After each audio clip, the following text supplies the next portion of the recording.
Hello friends, दोस्तों कभी आपको अपॉस्ट्रफी और एस को यूज़ करने में दिक्कत हुई है?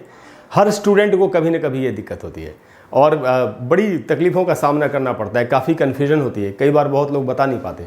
तो दोस्तों आज हम अपॉस्ट्रफी को एस के साथ यूज़ करना सीखेंगे कि पॉजिटिव केस कैसे बनाते हैं, अधिकार किसी का दिखाना हो तो कैसे हमको बताना चाहिए। अच्छा दोस्तों, आपको एंड तक ये वीडियो देखना चाहिए जिससे कि आप हर रूल को ठीक से समझ सकें। अच्छा दोस्तों, एक बात और, अपॉस्ट्रफी के वैसे तो बहुत सारे यूजेस हैं, लेकिन आज की क्लास में जो हम अपना फोकस रखेंगे वो पोजीशन बताने पर रखेंगे कि अगर किसी का पोजीशन हमको बताना है, किसी का अधिकार हमको बताना है तो हम कैसे कैसे बता सकते हैं। तो दोस्तों आज हम सीखते हैं, पंक्चुएशन मार्क है ये और इसका नाम है दी अपॉस्ट्रफी और इसका चिन्ह होता है ये इस प्रकार से, किसी भी वर्ड के ऊपर ऐसे करके हम इसको लगाते हैं। अच्छा दोस्तों, इससे पहले कि मैं स्टार्ट करूं, आपको एक बहुत पते की बात बता दूं। इसको पढ़ना कैसे चाहिए, इसका जो शुद्ध उच्चारण है इसको अपने आप पढ़ लेते हैं लोग, ऐसे एपोस्ट्रॉफी ऐसे करके पढ़ लेते हैं। मैं आपको इसका शुद्ध उच्चारण बताता हूँ। इसका प्रोनाउंसिएशन है अपॉस्ट्रफी, अपॉस्ट्रफी। तो दोस्तों ये किस शब्द का उच्चारण कैसे होता है, इसके लिए सिलेबल स्ट्रेस सीखना चाहिए। सिलेबल स्ट्रेस पर मैं बहुत जल्दी एक वीडियो बना करके आप लोगों को दूंगा। अगर आप बहुत जल्दी चाहते हैं तो प्लीज़ नीचे कमेंट बॉक्स में लिख दीजिए कि हमको जल्दी से चाहिए, तो मैं आपको बता दूंगा। उससे वो सीखने से आपको प्रोनाउंसिएशन का बहुत हद तक पता चल जाएगा। ठीक है दोस्तों, टॉपिक पर आगे बढ़ते हैं। तो दोस्तों इसका जो यूज़ है, मेन यूज़ है अपॉस्ट्रफी का एस के साथ, ये रहा अपॉस्ट्रफी प्लस एस का जो मेन यूज़ है वो है फॉर शोइंग पोजेशन, अधिकार दिखाने के लिए, स्वामित्व दिखाने के लिए, मालिकाना हक दिखाने के लिए। पोजेशन का मीनिंग होता है स्वामित्व, मालिकाना हक। तो दोस्तों सारे रूल्स सीखते हैं एक एक करके। मैं सिर्फ 4 रूल्स आपको बता रहा हूँ, ज़्यादा नहीं है। तो पहला रूल क्या है? पहला रूल है कि अपॉस्ट्रफी और एस को जो हम ऐड करते हैं, it is added to the end of a singular word. अगर कोई वर्ड सिंगुलर है, कोई भी नाउन सिंगुलर है, एक वचन में है, एक ही है, तो उसके एंड में एस, अपॉस्ट्रफी और एस लगता है अधिकार दिखाने के लिए। कैसे? जैसे आपको कहना है राहुल की किताब, यानी आप राहुल का मालिकाना हक दिखा रहे हैं कि ये किताब जो है इसका मालिक राहुल है, तो आप क्या करेंगे, राहुल के एंड में अपॉस्ट्रफी और एस लगा देंगे। राहुल्स बुक, राहुल की किताब। गीताज टॉयज, गीता कोई बच्ची है, उसके खिलौने हैं, आप किसी को बता रहे हैं ये गीता के खिलौने हैं, these are Geeta's toys. Geeta के एंड में आपने अपॉस्ट्रफी लगाया और एस लगाया। यानी कोई भी अगर सिंगुलर वर्ड है, एक वचन में कोई वर्ड है, तो उसके एंड में अपॉस्ट्रफी और एस लगा के हम उसका अधिकार बता सकते हैं कि ये उसका है। उसके बाद दोस्तों फादर्स नेम, पिताजी का नाम। तो जैसे बोलना, अगर कोई पूछे आपके पिताजी का क्या नाम है, तो हमको बोलना चाहिए माय फादर्स नेम इज़, और फिर जो उनका नाम है वो बताना चाहिए। तो पिताजी, फादर सिंगुलर वर्ड है, एक वचन में है, अपॉस्ट्रफी लगाया, एस लगाया, father's name, mother's name, brother's name, इस प्रकार से। तो दोस्तों ये था पहला यूज़। अब हम आते हैं दूसरे यूज़ पर। दूसरा यूज़ क्या है दोस्तों, कि अगर कोई वर्ड प्लूरल है, बहुवचन है, लेकिन अगर उसके अंत में एस नहीं लगा हुआ। जनरली क्या होता है दोस्तों, एस लगा के बहुवचन बनता है, लेकिन बहुत सारे ऐसे प्लूरल वर्ड्स हैं जिनके एंड में एस नहीं होता, लेकिन वो प्लूरल होते हैं, बहुवचन में होते हैं। तो अगर ऐसा कोई वर्ड है तो उसके एंड में भी आपको अपॉस्ट्रफी और एस लगाना चाहिए। ये नियम है, दूसरा नियम।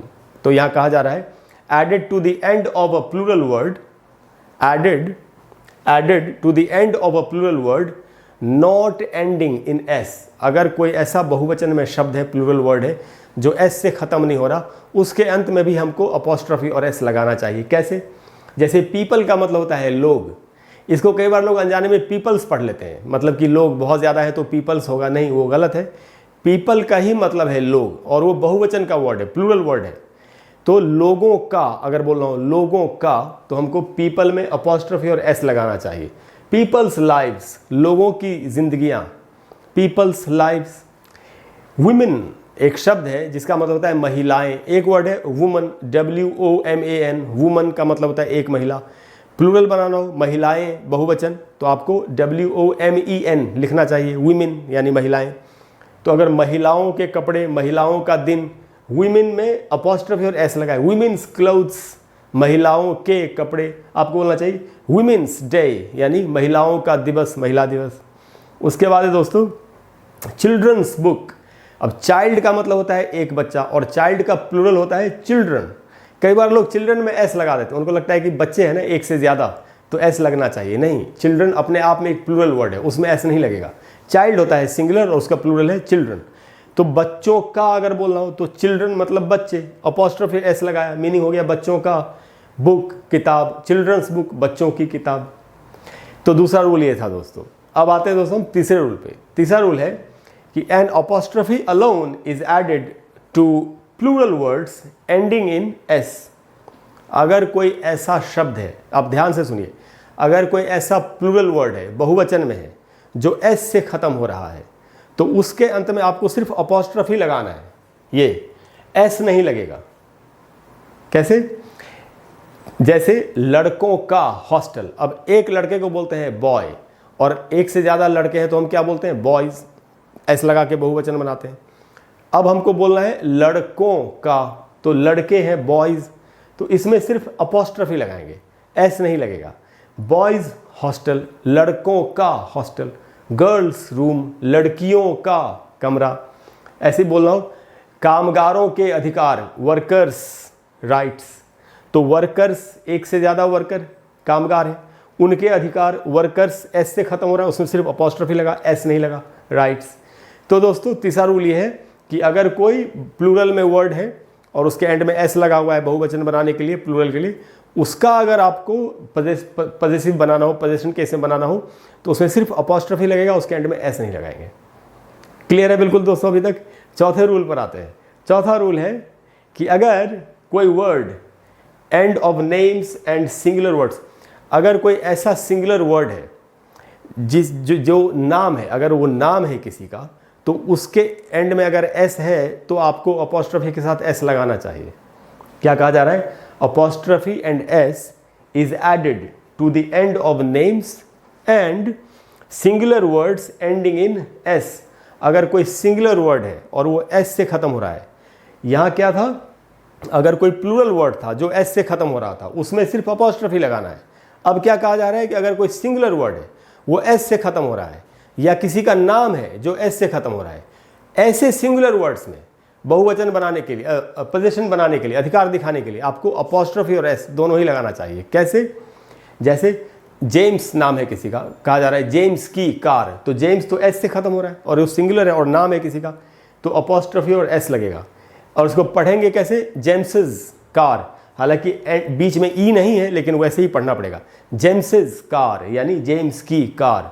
जैसे ऑक्टोपस है, ऑक्टोपस हम जानते हैं समुद्र में होता है, उसकी भुजाएं होती है 8। ऑक्टोपस पढ़ना चाहिए दोस्तों, ऑक्टोपस नहीं, ऑक्टोपस। ऑक्टोपस, तो ऑक्टोपस की भुजाओं को क्या बोलते हैं? टेंटिकल्स। उसको भी टेंटैकल्स नहीं पढ़ना है, टेंटिकल्स। तो अगर ऑक्टोपस है तो ऑक्टोपस एस से ख़त्म हो रहा है, एक ऑक्टोपस है, सिंगुलर है, एक वचन है, एस से ख़त्म हो रहा है, उसमें अपॉस्ट्रोफी भी लगेगा और एस भी लगेगा। ऑक्टोपसेस टेंटिकल्स यानी ऑक्टोपस की भुजाएं, ऑक्टोपसेस टेंटिकल्स, ऐसे पढ़ना है। तो दोस्तों ये 4 नियम है पोजीशन बनाने के, अपॉस्ट्रोफी और एस के साथ पोजीशन यानी अधिकार बताने के लिए ये 4 नियम है। अगर आपने इन चारों नियमों को ठीक से सीख लिया, याद कर लिया, तो स्पोकन इंग्लिश में तो आपको मदद मिलेगी ही, आपको रिटन इंग्लिश में भी काफ़ी मदद मिलेगी। खास करके अगर आप किसी कंपेटिटिव एग्जाम की तैयारी कर रहे हैं तो, क्योंकि उधर ये पूछा जा सकता है आपसे सेंटेंस करेक्शन में, या और भी अलग अलग प्रकार के टेस्ट होते हैं उनमें, तो इनसे आपको काफ़ी फ़ायदा होगा। अच्छा दोस्तों, अगर आपको आज की क्लास अच्छी लगी हो तो प्लीज़ वीडियो को लाइक और शेयर करें और चैनल को सब्सक्राइब करें। अगर आप अपने फ्रेंड्स के साथ इस आज की क्लास को शेयर करेंगे तो पता नहीं कितने लोगों को इसका फ़ायदा होगा। और सब्सक्राइब करने से मैं जैसे ही वीडियो डालूंगा आपको नोटिफिकेशंस मिलती रहेंगी, आपको मेरे वीडियोस मिलते रहेंगे। थैंक यू वेरी मच इतनी देर तक मेरे साथ रहने के लिए। अगली बार मिलते हैं अगली वीडियो में, और फिर मिलकर के हम एक नई और अच्छी बात सीखेंगे। Thank you very much, bye bye.